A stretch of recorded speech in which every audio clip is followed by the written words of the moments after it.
All right, let's jump into another deep dive.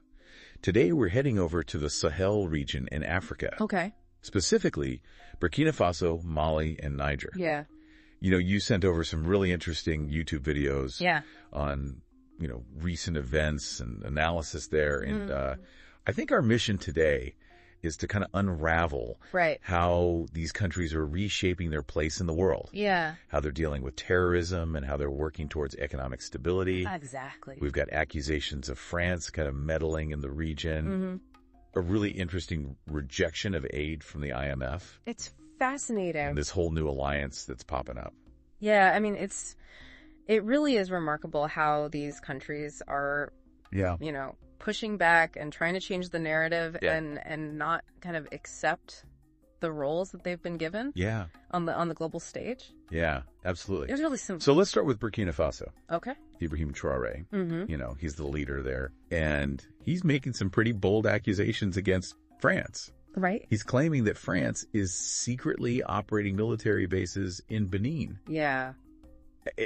Get this, he's saying that these bases are actually supporting terrorists that are targeting Burkina Faso. Wow. And he even claims to have audio recordings as proof.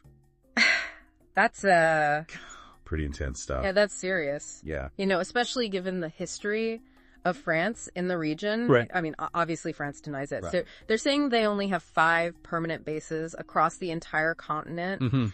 And then any temporary units that are in Benin are there at the request of the Beninese government. Right. So it's, it's their word against his word at this point. Yeah. Yeah. But it just shows you this tension that still exists. Absolutely. Between former colonies and European powers. Right. And it's playing out in a very real way. Yeah. I mean, what does this say about neocolonialism today? It's not just about economic dependence anymore, is it? No, you're right. It's a lot more subtle, Right. It's about influence, political influence shaping narratives, even affecting, security, what's happening with security in these places. Right. It's a lot more complex. Yeah. And Burkina Faso is not alone here, right? Right. We've seen coups in Mali, in Niger in recent years. Yeah. It feels like there's this pattern emerging.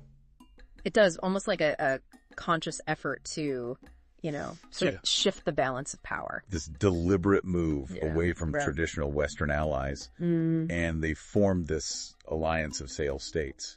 Right, the AES. Yeah, the AES. Yeah. And they've even withdrawn from ECOWAS. Yeah. Which is that regional bloc that they see as being too aligned with the West. Too pro-West. Yeah. Yeah, so instead they're turning toward Russia. Right. And Russia's been pretty active, right? Yeah, they've been. Signing these cooperation deals, offering military training. Right.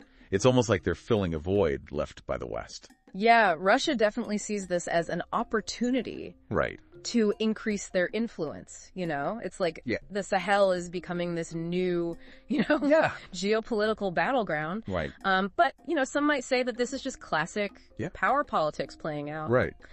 But I think it's important to understand what the ADS countries are actually trying to achieve. They're trying to fight terrorism, right? But they also want to control their own destinies. I just think that's a key. So that brings us to the economic side of things. Okay. You'd think with all this, instability and these coups happening. You'd think so. It would scare away investors. Right. And just cripple their economies. Yeah, you would think that. Right. But that's not really what's happening, is it? No, not at all. I mean, Burkina Faso just repaid almost $5 billion. Yeah, $4.79 billion. Yeah, of its domestic debt. Right. And they did it without any Western aid. Right, and it's not just about repaying debt. Right. I mean, their GDP growth is actually outpacing a lot of their neighbors. It is, yeah. So there's this resilience that I think a lot of people didn't expect. Yeah. And their prime minister, Kailam Ditembela, right. He's really pushing this idea of economic sovereignty. They're putting their own people, their own obligations first over external creditors and stuff. And it's really a direct challenge to that whole narrative that we've heard for so long. Yeah. That African nations are reliant on Western aid. Yeah. And Mali's doing the same thing. Yeah. They're starting to pay off their internal debt. Right. Using internally, generated funds. It's really fascinating to see. It is. It's like, are we witnessing a new model for development in Africa? Yeah. One that's really focused on self-reliance. And pushing back against traditional power dynamics. Yeah. It's really something. And it goes even further, right? Because President Traoré, he's actually refused financial assistance from the IMF. Yeah. That's a bold move. Yeah, that's a huge statement. It is. So can you tell us a little bit more about Sure. the potential risks and benefits of this approach? Well, he's actually drawing inspiration from Thomas Sankara. Oh, wow. Who was a, Burkina Faso's former leader. Right. And Sankara was really critical of debt as a tool of neocolonialism. Right. He argued that these loans from the IMF and the World Bank often come with these conditions that can actually harm African economies in the long run. So he's essentially saying we can control our economic future better. Exactly. If we borrow from domestic creditors, even if it means slower development in the short term. Right. He's playing the long game. Yeah. It's about sustainability. Yeah. Not just short-term gains. Right. And it raises some really important questions. It does. About could this model of self-reliance actually be more beneficial in the long run? Yeah. Could this be a new path towards genuine economic independence? Right. It's really thought-provoking. It is. It's a fascinating sort of, challenge to the way things have always been done. Yeah. And it's not just talk, right? I mean, they're taking concrete steps. Exactly. To strengthen this alliance. Yeah. They're introducing this shared biometric passport. Right. To make it easier for people to move between the countries. They're launching this joint information channel. Yeah, for better communication. Right. They're really trying to create this unified front. It's like they're creating their own, mini union almost. Yeah. Operating outside of these Western-dominated Exactly. interests. Preaching back against that. Yeah. And Kailam Ditambela. Yes. The Prime Minister of Burkina Faso. He's been really vocal about this. Yeah. About challenging these Western narratives. Yes. He gave this really interesting speech. Yeah. Where he argued that, these Western ideas about human rights and freedom of speech are often used to advance their own interests, in other countries. To kind of further their own agendas. Exactly. Yeah. And he pointed out the hypocrisy. Yeah. Western nations often criticize human rights in Africa, but they ignore, their own shortcomings. Historically and presently, Exactly. Yeah, it's this call to look at things from multiple perspectives. Right. And to recognize the biases and how information is presented and to really challenge the assumptions that we often take for granted. Absolutely. He's asking some really tough questions. Yeah, he's asking us to confront some uncomfortable truths about how power operates in the world. Yeah. Do you think he's right? I mean, I think it's important to consider his perspective. I agree. Right? It's a reminder that there are always multiple sides to every story. Yeah, there's never just one narrative. Yeah, and that, we need to understand those different perspectives. Right. To really grasp the complexity of these global issues. Yeah. It's not black and white. No, it's not at all. It's very nuanced. So we're seeing a region that's really undergoing a profound transformation. Yeah. I mean, the Sahel is pushing back against these traditional power structures and forging its own path. Exactly. But the big question is, will this pursuit of autonomy actually lead to greater stability and prosperity for them? That's what we need to explore further. Yeah, and that's what we'll do. And that's what we'll do. When we come back. So, welcome back to our deep dive into the Sahel. Yeah, it's... we've been talking about this really fascinating shift towards autonomy, but of course no journey is without its obstacles, right? Right, and the Sahel is facing some pretty serious challenges. Yeah. Especially when it comes to terrorism. Absolutely. These videos that you sent really highlight how groups like Al-Qaeda and ISIS have really gained a foothold in the region. Yeah, they're really exploiting, you know, the existing tensions and weaknesses. And it creates this really dangerous cycle. Terrorism leads to instability, and then that instability makes it even easier for these groups to operate. And it's heartbreaking to see, the human cost of this conflict. Those millions of people have been displaced from their homes. Right. It's impacting, everything from healthcare to education. And it makes you wonder, how can these nations possibly focus on economic development and self-reliance when they're constantly battling this threat? Yeah, it's a monumental task. Yeah. And this is where Russia's involvement adds another layer of complexity, I think. It really does feel like we're seeing a new Cold War brewing. Kinda, yeah. With Russia and the West competing for influence. Yeah, vying for, position. But are these Sahel nations just picking sides? Mm-hmm. Or are they playing a more strategic game here? I think it's more nuanced than just picking sides. I think they're looking for partnerships that align with their own interests. Okay. And right now, Russia is presenting itself as a really valuable ally. Right, because they're providing that military aid. Yeah, they're providing military aid. And training. Training. That they need. Which these countries desperately need. Yeah. But couldn't that create a new kind of dependency? Well, that's the question, isn't it? Right. I mean, what happens if... Right. What if Russia's interests change down the line? Right. Or diverge from the AES nations? It just seems like a really risky strategy. It's a valid concern, you know? Yeah. These countries are really walking a tightrope. Right. They're trying to diversify their partnerships without becoming reliant on any one power. Right. They're trying to avoid the pitfalls of neocolonialism while also getting the support that they need to deal with these really urgent security threats. It's a delicate balancing act. It is. It's a very delicate balancing act. And then there's the economic front. Right. Rejecting Western aid. That's a bold statement. It is a bold statement. But, it's one thing to declare independence. Yeah. It's another to actually build a thriving economy. Right. Especially in a region facing so many challenges. Yeah, absolutely. So what are their plans for achieving sustainable growth? Well, I think one of the key things is regional integration. Okay. Through the AES alliance. Okay. They're not just looking for political solidarity.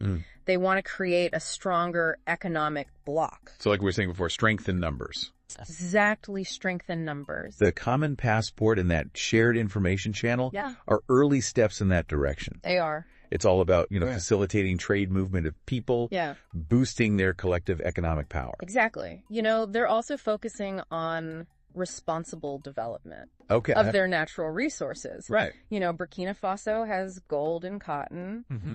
Niger has uranium. Yeah. And, if they can manage these resources effectively and avoid the traps of exploitation. Right, which is a big if. Yeah. That's been a problem for a lot of resource-rich countries. Yeah. But if they can do it, it could be a game changer. But they'll need foreign investment to do that, right? They will. And that comes with its own risks. It does. It requires careful planning, strong institutions to ensure that there's transparency. Right. And that the wealth is distributed fairly. Right. They need to attract investment. Right. Without falling into the same patterns of dependency. Right. And exploitation that they're trying to break free from. That's the challenge. It's a huge challenge. It is. You've got poverty. Yeah.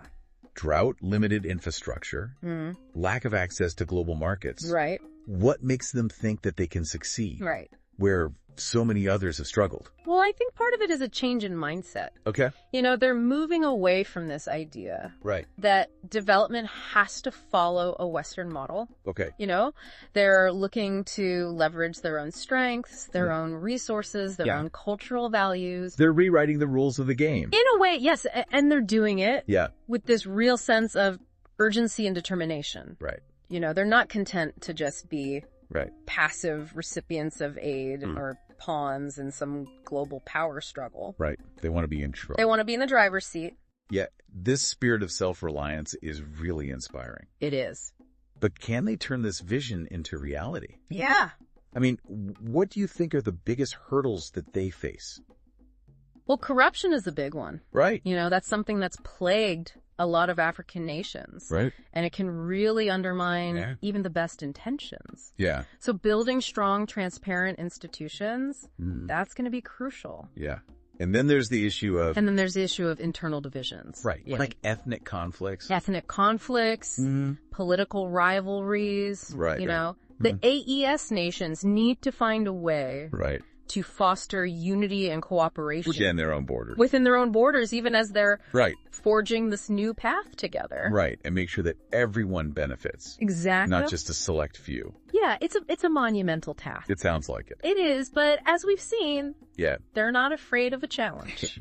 Right. And it's fascinating to watch this unfold. It is. In real time. Yeah. But like you said earlier, there's no single narrative here. Right. This isn't a simple story of good versus evil. It's not black and white. No. No, it's much more nuanced than that. It's about a group of nations. Right. Taking control of their destiny. Yeah. Navigating these incredibly complex challenges and trying to build a better future on their own terms. And their success or failure will have ripple effects. It will. Throughout the region and maybe even the world. Absolutely. This is a story that deserves our attention. It does, and it raises some really profound questions about, the future of global power. Right. The role of development aid. What does it even mean to be a sovereign nation in the 21st century? These are big ideas. Those are big ideas. And we're just scratching the surface. We are just scratching the surface. But that's what these deep dives are all about, right? Exactly. It's about getting you thinking. Yeah. Asking questions. And exploring these different perspectives. Exactly. And when we come back, we're going to delve into those questions a little bit deeper. Okay. And leave you with some final thoughts to ponder as you continue to follow this unfolding story. It's easy to get lost, in all the geopolitical stuff. Right. But we can't forget about the people. Right. At the heart of this. Absolutely. The citizens of Burkina Faso, Mali, and Niger. Yeah. How are their lives being impacted by these changes? Yeah, that's such an important point. Yeah. Behind the headlines and all the political stuff, these are real people with real hopes and anxieties. Yeah. And they're the ones who are ultimately going to decide whether this whole experiment succeeds or fails. And these videos you shared give us these little glimpses into their lives. You see the resilience, but also the uncertainty. Right. And it makes you wonder what they think. Yeah. What do they think about all this? About their leaders' decisions. Yeah. Do they believe in this new path? Do they think it's going to lead to a better future? Yeah. Or are they skeptical? Yeah. I mean, it's a mixed bag, as you might expect. Right. Some people are optimistic. They're embracing this idea of a truly independent Sahel. Yeah. Free from outside influence. Others are more cautious. They remember past struggles. Right. They've seen this before. Exactly. They've seen it before. And they're afraid of, unintended consequences. And it goes back to what we were saying earlier about challenging that single narrative. It's easy to look at this and think it's this monolithic movement. Right. But the reality is so much more complex. It is. There are so many different perspectives and hopes and fears. Right. Within each country. Within each country, absolutely. Yeah, it's so important to avoid generalizations. It is. You can't paint everyone with the same brush. Because this isn't just about governments making choices. It's about people. Yeah. Individuals and communities trying to figure out what these choices mean for them. Yeah. Their voices need to be part of the story. Absolutely. Their voices and their experiences. So as we wrap up our deep dive here. Okay. What is the one question you think our listeners should keep in mind as they follow this unfolding story? Well, we've talked about the challenges, the risks, the complexities, but I think amidst all of that, there's also this remarkable sense of hope. Okay. This belief that a different future is possible. So the question I would ask is, will this bold pursuit of autonomy actually lead to an equitable society for the people of the Sahel? That's a powerful question. It is. And there are no easy answers. No. But it's a story worth following. It is. The Sahel might be geographically distant. Right. But this journey towards self-determination, I think it holds lessons for all of us. I think so, too. It challenges our assumptions about power, about development, about what it means to be interconnected in this globalized world. Absolutely. It's a reminder that the world is constantly changing. It is. And that even the most entrenched systems can be challenged. Yeah, and that people have the power to shape their own destiny. Yeah, this has been an incredible journey. It has. Exploring this with you. I've enjoyed it. Thanks for helping us understand this complex region. Well, thank you for having me. And for sharing your insights. My pleasure. And to our listener. Yeah. Keep exploring, keep questioning. Keep learning. And keep the conversation going. There's a whole world out there waiting to be discovered.